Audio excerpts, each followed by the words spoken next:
আল্লাহ কোন পর্বে জিজ্ঞাসা করছিলেন মালাকুল মউত রে যে অপারেশনে কখনো দিলে ব্যথা লাগছে? অপারেশন বোঝেন তো, যে তুমি যে নিয়ে যাও কখনো দিলে ধাক্কা লাগছে? কয় দুইবার লাগছে। কয় কোন দুইবার? কিতাবে লেখা আছে কোন দুইবার?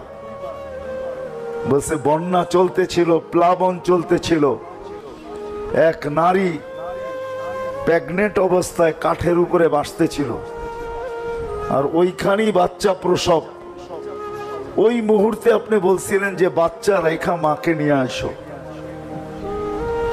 তখন বড় ধাক্কা লাগছে, চতুর্দিকে তো পানি আর পানি, কাঠের উপরে ভাসমান মাকে যদি নিয়ে যাই তো বাচ্চার কি হবে? তখন একটু ধাক্কা লাগছিল। বলে দ্বিতীয়, সাদ্দাত যখন জান্নাত কমপ্লিট করলো, কারিগর